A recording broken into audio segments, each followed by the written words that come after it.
Namaskar. Vanakkam. Namaskaram. Sat Sri Akal. Namaskar. Namasté le cinéma. Nous sommes le lundi 27 février 2023 et voici les actualités du grand et du petit écran indien, décryptées en exclusivité par Bolly & Co. Salut Elodie, comment vas-tu ? Coucou Asma, écoute, je vais très bien. Et toi, ça n'a pas l'air d'aller ? Si, je te rassure, tout va bien pour moi. Les semaines se suivent et se ressemblent car ma voix est aussi déboîtée que lors de notre précédent épisode, mais ce n'est pas ce qui me contrarie.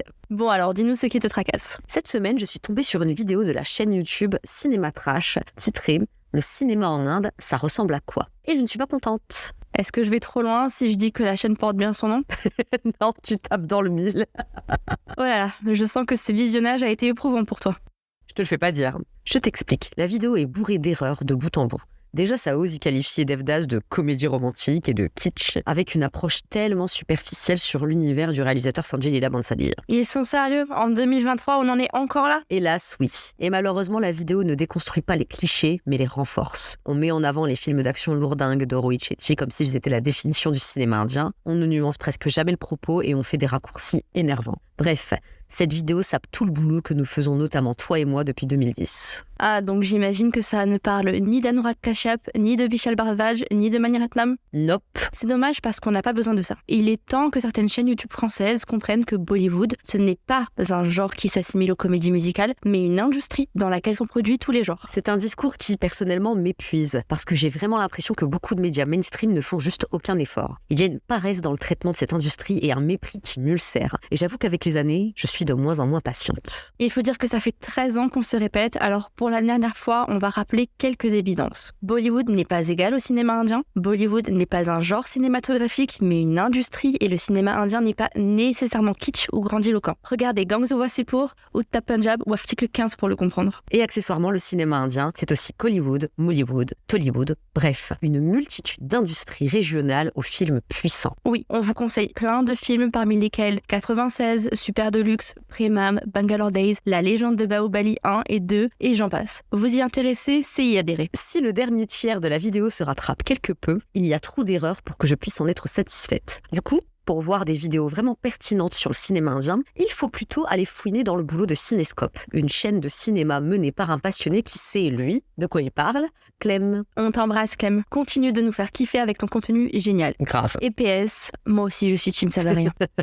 Sans transition, on passe aux sorties de la semaine, chère Elodie. C'est parti. En salle, c'est le distributeur Nighted Film qui nous gâte avec 2 films. D'un côté, le thriller tamoul Bakasuran, avec le réalisateur Selva Raghavan dans l'un de ses multiples essais devant la caméra. Oh, curieuse de voir s'il est aussi talentueux que son petit frère, notre cher et tendre Dhanush. De l'autre, il y a Selfie, un masala hindi avec Akshay Kumar et Imran Hashmi dans les rôles principaux. Pour info, il s'agit du remake du film malayalam Driving License, sorti en 2019. Et je sais que tu as vu les 2 métrages, Asma. Oui, je dis tout ce qu'il y a à en dire dans mon article comparatif, d'ores et déjà disponible sur bolyenco.fr. La nation te remercie pour ton sacrifice. Amen. J'en profite, Elodie, pour te notifier l'arrivée surprise de 3 films sur le catalogue français de Netflix. Le drame tamoul Rangi avec Trisha Krishnan, la rom-com de 2020 Love Atkal et la comédie d'action telugu Dhamaka. Je prends note pour mes prochaines soirées Netflix. À ce propos... Attends, je te coupe tout de suite. Me dis pas qu'un autre remake a été annoncé. Et si, décidément, t'es extra lucide. Le remake de la rom-com tamoul Love Today a été annoncé et sa sortie en hindi est prévue pour le début d'année 2024. Ah non, hein. Ça suffit maintenant, on a assez souffert. Je te rassure, je ne vais pas parler de ce projet sur lequel je n'ai effectivement pas grand-chose à dire. Le ciel soit loué. Je dois en revanche absolument partager avec toi et avec nos auditeurs la bande-annonce de Mrs. Chatterjee This is Norway avec la grande Rani Mukherjee dans le rôle titre. Oui, ça me plaît. Alors, ton avis ? Eh bien, le moins que l'on puisse dire, c'est que c'était puissant. D'après son trailer, Mrs. Chatterjee This is Norway parlera d'une histoire vraie, celle d'une mère à laquelle les enfants lui ont été retirés par les services sociaux norvégiens. Et là, on retrouve Rani dans un exercice qu'elle maîtrise à la perfection, le mélodrame. Dès la bande-annonce, les frissons sont bien là et l'actrice nous éblouit déjà par la force de sa prestation. Je suis d'accord, hein. Le registre dramatique lui va si bien et j'ai hâte de voir ce que va donner ce film au sujet ô combien délicat. Et tu sais de quoi tu parles, madame l'assistante sociale ? Je suis démasquée.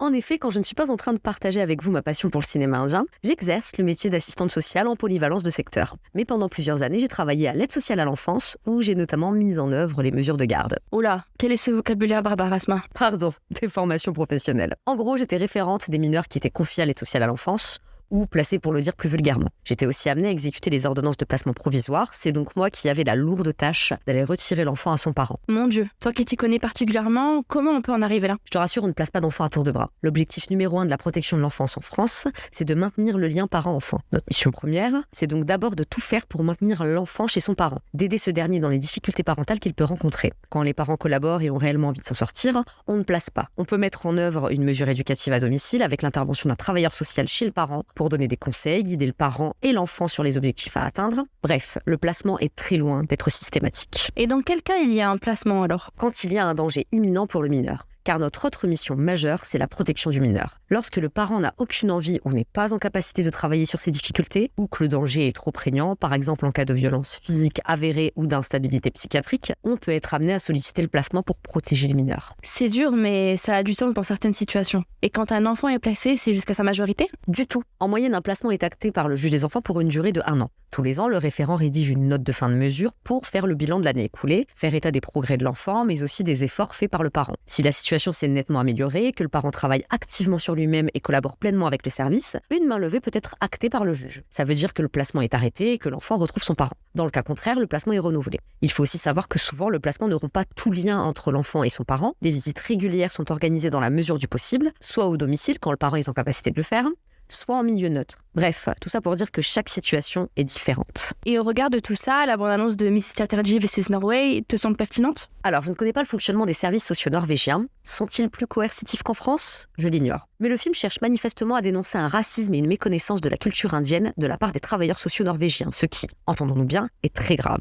On ne place pas un enfant parce qu'il grandit dans une culture étrangère. J'ai donc cette petite crainte que les services sociaux soient diabolisés sans la moindre nuance, ce qui est presque un trope au cinéma. Est-ce que tu peux expliquer à nos auditeurs et nos auditrices ce qu'est un trope, please? Oui, c'est un schéma narratif récurrent dans la fiction. Merci au podcast Rom-Comment pour la définition. Donc oui, je vois le cliché, celui de la vilaine assistante sociale, aigrie et vêtue d'intérieur évidemment, qui veut tout faire pour enlever le pauvre enfant à ses parents incompris. Alors ça fait bientôt 9 ans que je fais ce métier, j'ai jamais mis de tailleur. On attend donc de voir ce que ça donnera. En tout cas, Mrs. Chatterjee vs Norway sortira en Inde le 23 mars prochain. En espérant qu'on ait cette chance en France.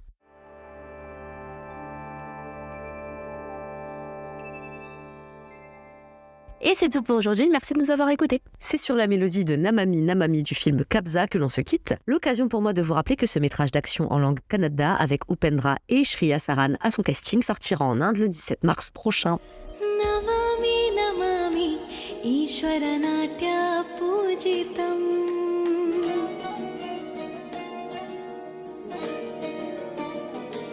Namami Namami Shankara Pada Vanditam.